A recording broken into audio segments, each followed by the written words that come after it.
אז אחרי הכנות מקדימות, הגענו לשלב בחירת גופי התאורה. קבעתי פגישה עם יועץ תאורה, באולם התצוגה של לום בפתח תקווה. עברנו יחד על התוכניות וחילקנו את הגופים לשני סוגים, דקורטיביים וטכניים.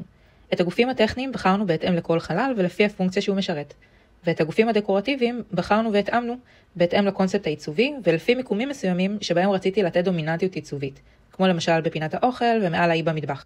אחרי שהגדרנו את גופי התאורה ואת המראה שלהם, יצאתי לסיבוב באולם התצוגה כדי לבחור את הגופים. המבחר ענק והסגנונות מגוונים. ההכנות המקדימות שעשינו עזרו לי לעשות את הבחירות הכי מדויקות לפרויקט, וכמובן להיצמד לתקציב של הלקוחות. עוד אחד מהיתרונות הרבים שבעבודה מול לום הוא היכולת לתכנן גופי תאורה בייצור ועיצוב אישי, מה שמאפשר לי כמעצבת לממש את החזון העיצובי שלי. בסוף התהליך, בהתאם לסטנדרטים הגבוהים של לום, קיבלתי מסמך שמרכז את כל גופי התאורה בחלוקה למיקומים השונים בבית ובצירוף של התמונות. זהו, ההזמנה בדרך, ובפעם הבאה אתם תראו את התוצאה הסופית.